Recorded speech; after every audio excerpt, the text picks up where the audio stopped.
ساری دنیا اس اصول پر متفق ہے کہ مسئلہ حل کرنے کا پہلا سٹیپ یہ ہے کہ آپ تسلیم کریں کہ مسئلہ ہے۔ اگر آپ تسلیم ہی نہیں کریں گے کہ کوئی مسئلہ موجود ہے تو اسے حل کیسے کریں گے؟ ہمارے ہاں وزراء، وزیر اعظم صبح دوپہر شام ہمیں بتا رہے ہیں کہ ٹیکس کلیکشن بڑھ رہی ہے، ریونیو کلیکشن بڑھ رہی ہے، ایکسپورٹس میں اضافہ ہو رہا ہے، اور فیکٹس کا ان باتوں سے کوئی تعلق نہیں۔ معیشت بہتر ہو رہی ہے، اسٹرکچر ریفارمز لا رہے ہیں۔ محمد اورنگزیب صاحب صبح دوپہر شام ہمیں بتاتے ہیں کہ ایف بی آر میں سٹرکچر ریفارمز ہو گئیں، ساری طرف سٹرکچر ریفارمز ہو گئیں، اب ٹیکس کلیکشن خود بخود بڑھتی رہے گی، ٹیکس نیٹ بڑھتا رہے گا۔ اور ہوا کیا ہے؟ جو آپ ہمیں بتا رہے ہیں کہ 9 لاکھ آپ نے اس سال ٹیکس پیئرز کی تعداد میں اضافہ کیا ہے، وہ وہی تنخواہ دار لوگ ہیں یا وہی بزنسز ہیں جن کی مجبوری ہے کہ انہوں نے ٹیکس سسٹم میں آنا ہے کیونکہ انہوں نے کام کرنا ہے ملک کے اندر۔ اور وہ آپ کو جو پرچون کے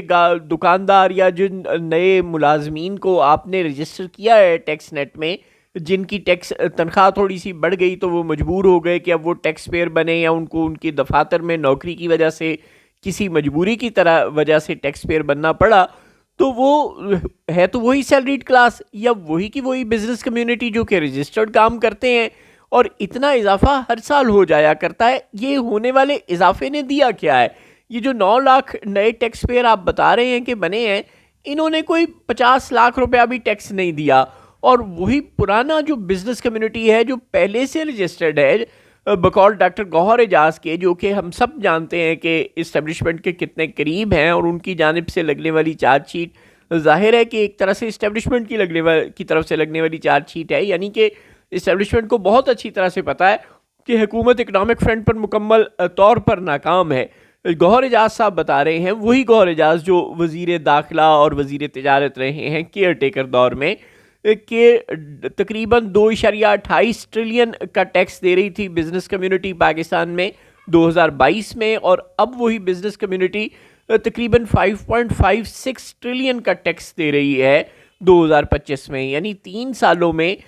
2 گنا سے بھی زائد اضافہ ہو گیا ہے بزنس کمیونٹی پر لگنے والے ٹیکسز کا۔ گویا اب آپ کو سمجھ آ رہی ہے کہ پراکٹر اینڈ گیمبل یا شیل پاکستان یا مرک یا آئی سی آئی یا بائر، یہ ساری کمپنیاں پاکستان کو، ملٹی نیشنل کمپنیاں، رفان جو سال ہر سال سے پاکستان میں بزنس کر رہی تھیں، یہ پاکستان کو چھوڑ کر کیوں جا رہی ہیں؟ اور جب یہ کمپنیاں جاتی ہیں، جب ٹیکسٹائل کے یونٹس بند ہوتے ہیں، بقول ڈاکٹر گوہر اعجاز کے، جو کہ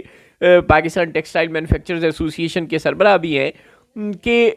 اس سال کے قریب تقریباً 100 ٹیکسٹائل یونٹس بند پڑے ہیں، ہو گئے ہیں پچھلے سال 2 سال کے دوران، یعنی 2024 اور 25 کے درمیان 100 ٹیکسٹائل یونٹ پاکستان میں بند ہو گئے ہیں۔ اور وہ ڈاکٹر گوہر اعجاز ہی نے کوٹ کیا ہے کہ 2022 میں 128 بلین روپیہ ٹیکس دیتا تھا سیلریڈ کلاس، اور اب ان کا ٹیکس بھی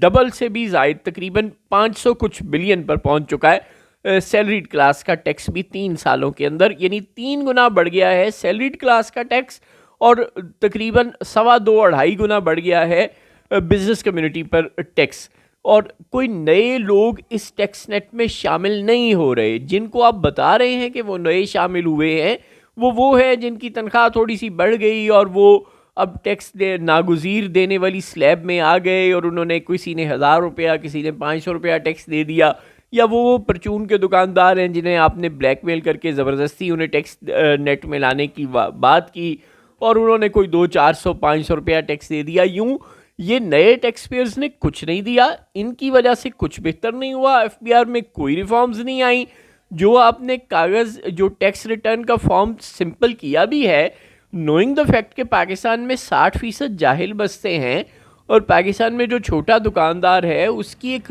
غالب اکثریت ان پڑھ ہے، اس کے لیے وہ ٹیکس ریٹرن کسی بھی صورت وکیل کے بغیر بھرنے کے قابل نہیں ہے۔ 1-2 پیجز کے ٹیکس ریٹرن ہوتی ہے ساری دنیا میں، اور لوگ بڑے آرام سے اس پر ٹیکس اپنی از خود فائل کر لیتے ہیں، لیکن پاکستان میں ایسا نہیں ہو رہا۔ چنانچہ نہ تو کوئی بزنس کمیونٹی کو ریلیف ملا ہے، اور نہ ہی کوئی فورن انویسٹمنٹ پاکستان میں آئی ہے، پہلے سے موجود انویسٹمنٹ نکل رہی ہے، اور سرکار کے جھوٹے دعوے ہیں کہ ختم ہونے میں ہی نہیں آ رہے۔ پتہ نہیں وہ اپنے آپ کو کیا انہوں نے ایک خول میں بند کر لیا ہے، اپنی تعریفوں کے پل باندھ باندھ کے اپنے منہ میاں مٹھو بن بن کے شہباز سرکار تھک ہی نہیں رہی۔